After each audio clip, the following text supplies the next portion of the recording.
Assalamualaikum warahmatullahi wabarakatuh. Perkenalkan, nama saya Hilmi Maulana Prasetya.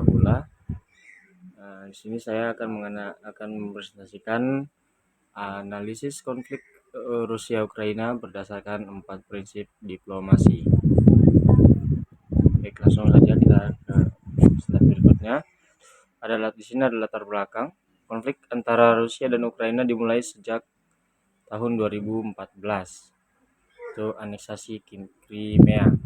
Kemudian memuncak pada 24 Februari 2022 saat Rusia menginvasi Ukraina secara besar-besaran dan menjadi salah satu konflik militer terbesar di Eropa sejak Perang Dunia II. Ya.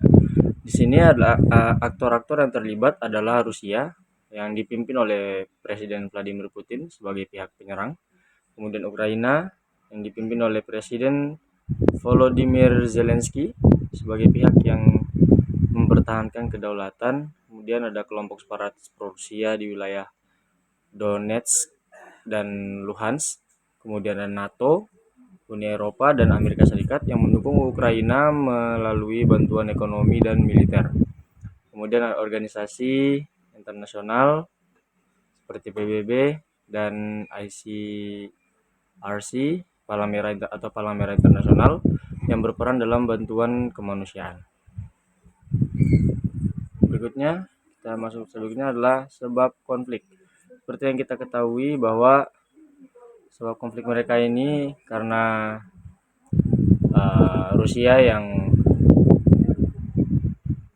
bukan tidak senang sih, kayak apa ya,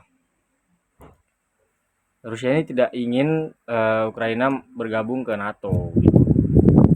Jadi sini adalah sebab konfliknya. Yang pertama adalah kekuatan Rusia terhadap ekspansi NATO ke arah timur, khususnya kemungkinan Ukraina bergabung dengan NATO. Nah, seperti yang saya bilang tadi.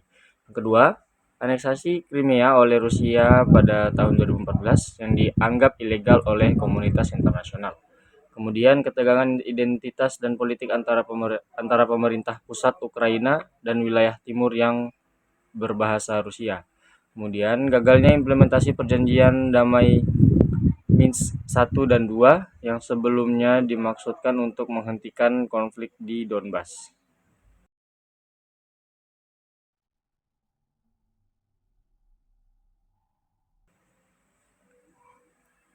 Oke, kelihatan. Nah, berikutnya adalah akibat konflik. Akibat dari konflik besar ini adalah lebih dari 500.000 korban jiwa, baik dari kalangan militer maupun sipil. Lebih dari 10 juta warga Ukraina mengungsi, baik ke luar negeri maupun internal. Yang ketiga adalah kerusakan infrastruktur skala besar di kota-kota seperti Kiev, Mariupol, Kharkiv, dan lainnya. Kemudian krisis energi dan pangan global akibat terganggunya pasokan gandum dan gas, dan ketegangan geopolitik antara Rusia dan negara-negara barat semakin memburuk. Oke, sekarang kita masuk ke analisis berdasarkan 4 prinsip diplomasi. Ya. Prinsip pertama adalah perdamaian atau negosiasi. Prinsip pertama diplomasi adalah penyelesaian konflik melalui negosiasi dan perundingan damai dalam kasus Rusia Ukraina. Nah, perjanjian Minsk 1 dan 2 2014 sampai 2015 pernah disepakati oleh Ukraina dan Rusia, tetapi gagal diimplementasikan dengan baik. Setelah invasi 2022, negosiasi damai sempat diadakan di Belarusia dan Turki, tetapi tidak menghasilkan kesepakatan permanen. Kemudian Ukraina meminta Rusia menarik pasukan sebagai syarat negosiasi, sementara Rusia memiliki tuntunan politik yang berat, seperti dimiliterisasi Ukraina. Nah, upaya negosiasi ini pernah dilakukan tetapi tidak berhasil karena kedua pihak memiliki posisi yang terlalu jauh. Kita masuk ke prinsip yang kedua. Prinsip yang kedua adalah memberi hadiah atau konsesi. Nah, prinsip ini merujuk pada pemberian bantuan, hadiah, konsesi politik atau ekonomi untuk mendorong kerjasama atau mencegah konflik lebih besar. Nah, prinsip ini juga sudah dilakukan. Jadi, Amerika Serikat, Uni Eropa, dan negara-negara barat memberikan bantuan militer dan ekonomi secara besar-besaran kepada Ukraina. Bantuan tersebut termasuk senjata, sistem pertahanan, pelatihan militer, dan bantuan kemanusiaan. Ukraina juga diberi jalur cepat menuju keanggotaan Uni Eropa sebagai bentuk dukungan politik. Nah, prinsip memberi konsesi digunakan oleh negara-negara pendukung Ukraina untuk menjaga keseimbangan kekuatan dan moral perjuangan Ukraina. Ya, yang berikutnya adalah prinsip ketiga, yaitu menciptakan perselisihan. Nah, prinsip ini dilakukan dengan cara menciptakan ketegangan internal atau memecah belah lawan sebagai strategi diplomasi. Nah, jadi seperti yang kita tahu, menciptakan perselisihan ini kayak kita membuat satu masalah dalam negara tersebut, kemudian kita yang mencoba untuk menjadi penengah begitu supaya negara itu mau bekerjasama dengan kita. Oke. Nah, di sini Rusia mendukung kelompok separatis pro-Rusia di wilayah Donetsk dan Luhansk sejak 2014. Nah, Rusia memberikan senjata, dana, dan bahkan kewarganegaraan kepada warga di wilayah tersebut. Tujuannya adalah melemahkan Ukraina dari dalam dengan konflik bersenjata internal. Nah, seperti yang saya jelaskan tadi.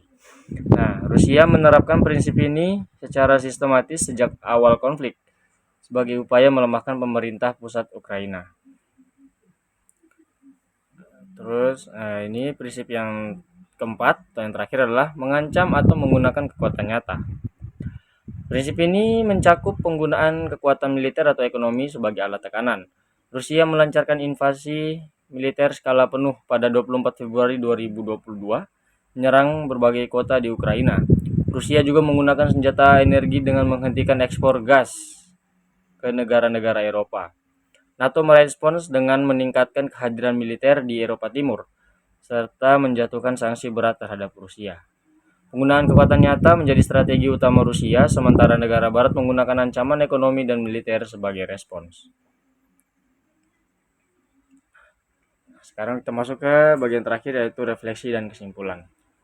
Kesimpulannya adalah, konflik Rusia-Ukraina adalah contoh nyata bagaimana 4 prinsip diplomasi digunakan secara bersamaan oleh berbagai pihak yang berkepentingan.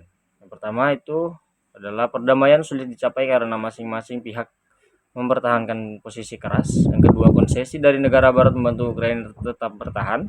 Perselisihan internal di Ukraina diperkuat oleh intervensi Rusia. Kekuatan nyata mendominasi konflik dan membuat situasi semakin parah. Refleksinya, diplomasi seharusnya menjadi alat perdamaian, bukan alat yang memperkuat konflik. Negara-negara besar dan organisasi internasional harus lebih aktif dalam mendorong penyelesaian damai dengan strategi yang tidak merugikan rakyat sipil. Sekian presentasi saya. Terima kasih. Assalamualaikum warahmatullahi wabarakatuh.